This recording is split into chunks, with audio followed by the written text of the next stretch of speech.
আজকে আমি পেঁয়াজ বেরেস্তা ছাড়াই বিরিয়ানি বানাবো। আর এটা খেতে হবে একদম দোকানের মতো টেস্ট। আর খুব সহজ পদ্ধতিতে এই বিরিয়ানিটা আমি বানাবো। তা আমি কিভাবে বিরিয়ানিটা বানাচ্ছি চলুন দেখতে থাকুন। এখানে আমি 1 কেজি থেকে কিছু অল্প পরিমাণে চাল নিয়েছি। আর চালটা ভালো করে ধুয়ে পরিষ্কার করে এইভাবে আধ ঘন্টার জন্য আমি ভিজতে দিয়ে দেবো। আর এদিকে 500 গ্রাম চিকেন আমি ভালো করে ধুয়ে পরিষ্কার করে নিয়ে দই মাখিয়ে আমি রেখে দিয়েছি আধ ঘন্টার জন্য। আর এদিকে গ্যাসেতে কড়াই বসিয়ে দিয়েছি, দিয়ে দিলাম সাদা তেল আর দিয়েছি একটু হলুদ।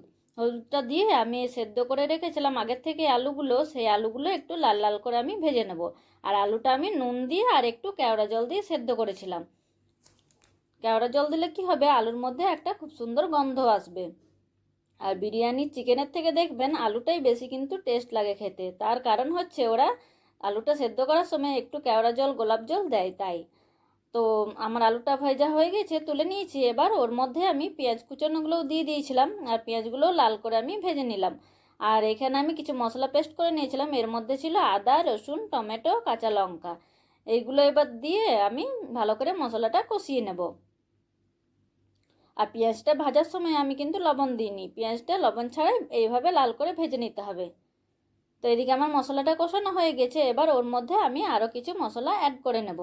দিয়েছি 1 চামচ আমি জিরের গুঁড়ো, ধনের গুঁড়ো 1 চামচ, আর দিলাম এভারেস্টের এই বিরিয়ানি মশলাটা হাফ হাফ প্যাকেট দিয়েছি। আর এটা সে 10 টাকার প্যাকেট, একটা প্যাকেট। তো ওটা দিয়ে এবার ভালো করে আমি মশলাটা কষিয়ে নিলাম। আর জিরে ধনের গুঁড়োটা আমি ওই টি চামচের 1 চামচ করে দিয়েছি।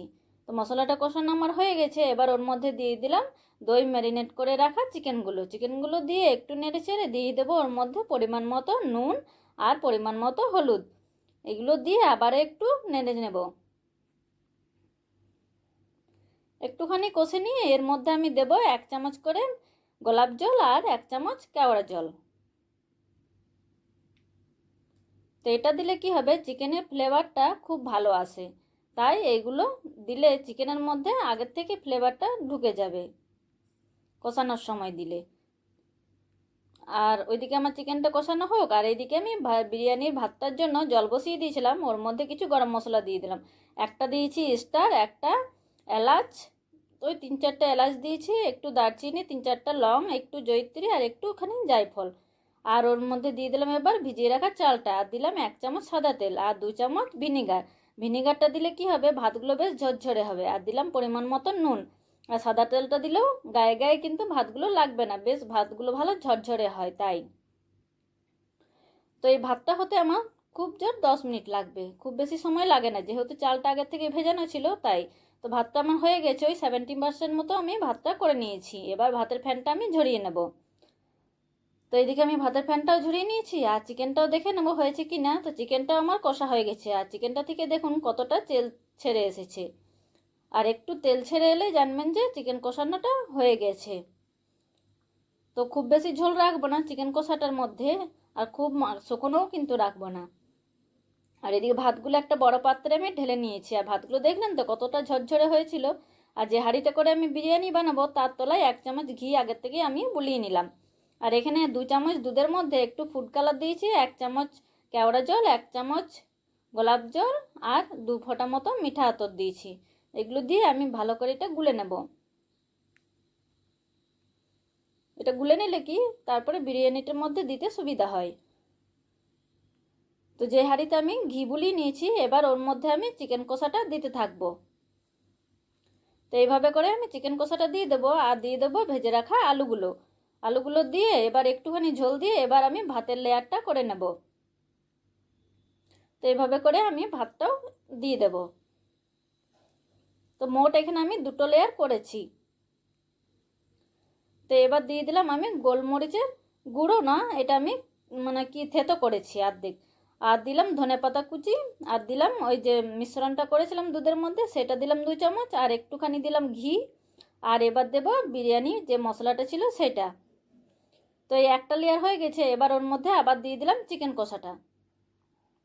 তো চিকেন কষাটা দিয়ে আবারও দিয়ে দেবো আলুটা, তো আবারও দিয়ে দেবো ভাতগুলো। তো এইভাবে করে আমি লেয়ারগুলো করে নেব। আর ভাতটা খুব সাবধানে দিতে হবে হালকা হাতে। আর লাস্ট লেয়ারে আমি দিয়ে দিলাম এখানে 4টে কাঁচা লঙ্কা, গোলমরিচের গুঁড়ো, ধনেপাতা কুচি, একটুখানি বিরিয়ানি মশলা, একটুখানি ঘি, একটুখানি ওই দুধের মিশ্রণটা, আর দিলাম 2 চামচ আরও এক্সট্রা করে দুধ ওপর থেকে। তো এইভাবেই আমি লেয়ারটা করে নিয়েছি। আর এবার ঢাকা দিয়ে এদিকে গ্যাসেতে আমি আগের থেকে তাওয়া বসিয়ে দিয়েছিলাম, আর তাওয়াটা পুরো গরম করে নিয়েছি জোর আঁচ করে। এবার একদম লো ফ্লেমে রেখে হাঁড়িটা বসিয়ে দিলাম, আর ঢাকার মধ্যে একটা ভারী কিছু চাপা দিয়ে দিলাম। তো এটা আমি 10 মিনিট হতে দিয়েছিলাম একদম লো ফ্লেমে। তো 10 মিনিট পর আমি নামিয়ে রেখে 5 মিনিট পর আমি ঢাকাটা খুলছি। তো দেখুন আমার বিরিয়ানিটা হয়ে গেছে, আর কতটা ঝরঝরে হয়েছে আর কতটা ভালো হয়েছে দেখেই বুঝতে পাচ্ছেন।